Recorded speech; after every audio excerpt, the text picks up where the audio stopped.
नमस्कार दोस्तों, कैसे हैं आप? कैसी चल रही है आपकी तैयारी? बढ़िया। क्या कर रहे थे अभी पढ़ाई के अलावा? क्योंकि पढ़ाई तो आपसे हो नहीं रही है। देखिए, यूपी टीईटी की परीक्षा बिल्कुल नज़दीक आ गई है। 1 महीने के बाद परीक्षा है। सवाल आप लगातार लगा रहे हैं मैथ्स के। आज मैं आपके लिए जो सवाल लेकर आया हूँ, आप उसे भी लगा कर बताइए। आप में से बहुत सारे लोग लगा लेंगे, लेकिन जो नहीं लगा पा रहे हैं वो सीखेंगे आज इस वीडियो में कि इस सवाल को हम कैसे लगाएं। देखिए, हर साल सवालों का स्तर कठिन होता चला जा रहा है। हर साल कठिन कठिन सवाल आ रहे हैं। आप आसान सवाल कब तक लगाएंगे? अब ये जो सवाल मैंने बोर्ड पे दिया है, सबसे पहले आप इसे लगाइए। मैंने ऑप्शंस भी दिए हैं। वीडियो को कुछ देर रोक लीजिएगा, सवाल को लगा लीजिएगा, और अगर आपका जवाब आ जाता है तो एक ऑप्शन इनमें से चुन लेना, और फिर उसके बाद हम लोग चेक करेंगे कि आपका जवाब ठीक है या नहीं है।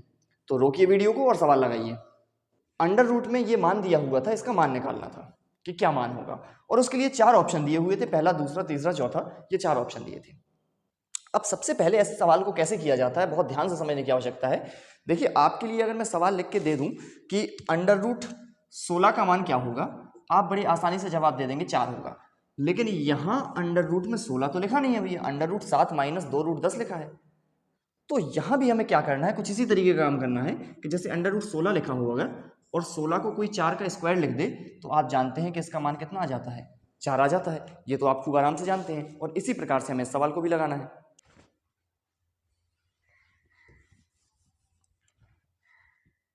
अब इसको हम पूर्ण वर्ग के रूप में कैसे लिखेंगे, ध्यान से देखिएगा। 7 माइनस 2 रूट 10 को, 7 को हमें इस रूप में तोड़ना है कि ये कुछ इस अंदाज में बन जाए, a square plus b square minus 2ab। इससे फायदा ये होगा, माइनस हमने इसलिए चुना, प्लस इसलिए नहीं चुना, क्योंकि यहां पे बीच में चिन्ह कौन सा है, माइनस का। अब इस रूप में इसको बनाना है ताकि ये अंतोगत्वा a प्लस बी का होल स्क्वायर के रूप में बदल जाए। ये हमारा इस क्वेश्चन को करने के लिए टारगेट है। तो अब आप खुद देखिए, यहां अंडर रूट में 10 आया है, और अंडर रूट 10 का निर्माण कैसे हो सकता है, आप विचार कीजिए थोड़ा सा। अंडर रूट 10 का निर्माण हो सकता है अंडर रूट 5 और गुणा अंडर रूट 2, इस रूप में हो सकता है। ठीक है, इससे हल्का सा आइडिया लग गया कि ए बी ये है, -2 यहां पहले से लिखा है, मैंने वही लिखा रहने दिया। अब आपने देखा कि ये जो सूत्र था a square plus b square minus 2ab वाला, इसमें ए की जगह आपको रूट 5 लिखा हुआ दिखाई दे रहा होगा, और बी की जगह रूट 2 लिखा हुआ दिखाई दे रहा है। इसका मतलब यहां भी ए और बी वही वाले होने चाहिए। इसका ये मतलब हुआ कि ये हुआ रूट 5 का स्क्वायर, और ये लिखा है रूट 2 का स्क्वायर। अब आप खुद बताओ, रूट 5 के स्क्वायर का मान क्या होता है भाई? रूट 5 के स्क्वायर का मान 7 होता है, सॉरी 5 होता है, और रूट 2 के स्क्वायर का मान 2 होता है। आप जानते हैं 5 और 2 मिला के कितने हो जाएंगे, 7, और यहां आप जानते हैं 5 दूनी कितना हो गया, 10। यानी जो ऊपर लिखा था मैंने वही नीचे लिख दिया, इसके अलावा मैंने कुछ भी अलग नहीं किया है। ये आप आराम से देख सकते हैं। पहले ये काम सबसे पहले करना जरूरी है। अब आप ध्यान से देखिए कि ये a square plus b square minus 2ab, इसको आप लिख सकते हैं a माइनस बी का होल स्क्वायर, यानी under root 5 minus under root 2 का होल स्क्वायर। ठीक है, अब सवाल हमारा आसान हो चुका है। ये जो स्क्वायर है ऊपर, उसके ऊपर वर्गमूल लगा है, इसका मतलब स्क्वायर हटाया जा सकता है, और इसका उत्तर कितना आ जाएगा, under root 5 minus under root 2। अब आपके मन में एक प्रश्न उठना जायज है कि इस सवाल को हम ऐसे क्यों नहीं कर सकते थे कि भाई इसको रूट 2 को पहले लिख देते, रूट 5 को बाद में लिख देते।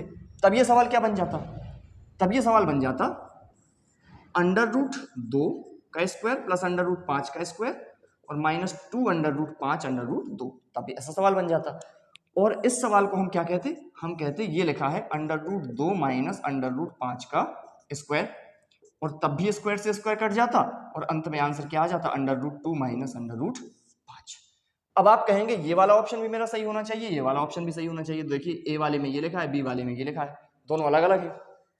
अब फिर हमें एक चुनना पड़ेगा, दोनों को तो हम चुन नहीं सकते हैं भाई। अब आपको सीधा सिद्धांत ये समझना होगा कि कभी भी आपसे अगर अंडर रूट 25 का मान पूछा जाए, तो आप कभी भी ये नहीं कह सकते हैं कि इसका मान -5 होगा, कभी नहीं।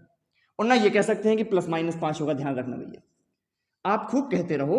कब कहते रहो, अगर लिखा हो एक्स स्क्वायर बराबर 25, तो आप कह सकते हो कि एक्स का मान क्या होगा, +-5। ये आप कह सकते हो कि अगर एक्स स्क्वायर बराबर 25 है तो जरूर एक्स का मान +-5 आता है। लेकिन आप ये कभी नहीं कह सकते कि अगर अंडर रूट 25 का मान किसी ने पूछा है तो +-5 हो जाएगा, ऐसा नहीं हो सकता है। यहां केवल एक ही स्थिति है, अंडर रूट पहले से लगा के दिया है तो मान जो निकल के आता है वो हमेशा कौन सा निकल के आएगा, धनात्मक मान। ऋणात्मक मान का कोई अस्तित्व यहां नहीं माना जाएगा। वही चीज अब आप देखिए कि आपका ये वाला मान धनात्मक है या ये वाला मान धनात्मक है, आपको सबसे पहले ये देखना पड़ेगा। अब आप मुझे खुद बताइए, √5 की वैल्यू या √5 का मान 2 से कुछ ज्यादा होगा या नहीं होगा? भाई √4 का मान 2 होता है, तो √5 का मान 2 से कुछ ज्यादा होगा, और √2 का मान 2 से कुछ कम होता है। अब आप खुद बताइए, एक 2 से बड़ी संख्या में से 2 से छोटी संख्या को अगर हम घटाएंगे तो उत्तर जो आएगा वो पॉजिटिव आएगा या नहीं आएगा? आप विचार करिए, कल्पना करिए, एक धनात्मक उत्तर आएगा, ठीक है।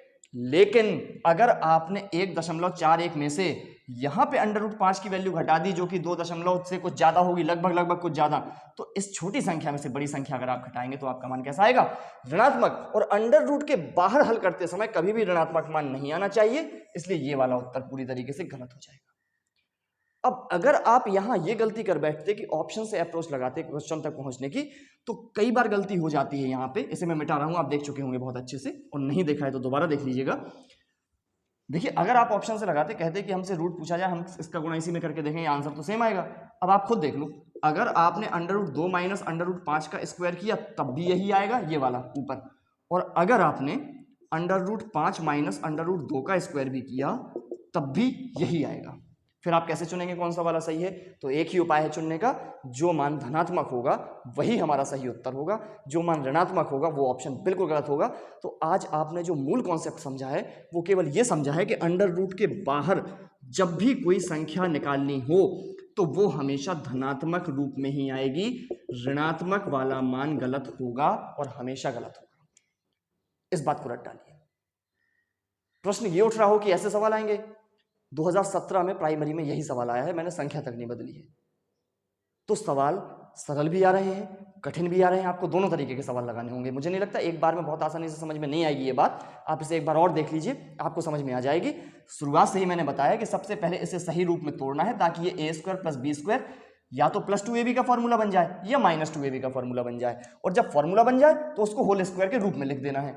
लेकिन ऐसी कंडीशन में लिखना है कि मान हमेशा धनात्मक बना रहे, ऋणात्मक ना हो जाए। अगर उल्टा कर दिया हमने तो ऋणात्मक हो जाएगा, और सीधा करेंगे हम तो धनात्मक होगा। तो आपका ये बी ऑप्शन सही होगा। लेकिन मैं आपको घर से करने के लिए एक सवाल और दे देता हूं ताकि आपकी समझ में आया या नहीं आया आप खुद अपना आकलन कर सकें, और इसका आंसर आप कमेंट कर सकते हैं, मैं देखूंगा आपने कितना सही किया। सवाल आपके लिए है,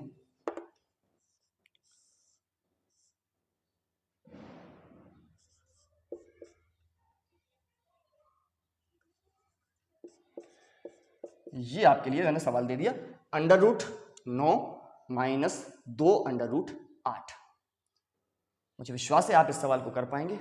काफ़ी समझ में आया होगा। ये सवाल कैसा लगा, कैसा तरीका लगा, और कौन कौन से सवालों पे आप डिस्कशन चाहते हैं आप मुझे बता सकते हैं, मुझे सलाह दे सकते हैं। मुझे इंतजार रहेगा आपकी सलाह का। फिर मिलता हूं कल एक नए कॉन्सेप्ट के साथ, एक नए क्वेश्चन के साथ। तब तक के लिए नमस्कार, बहुत बहुत धन्यवाद।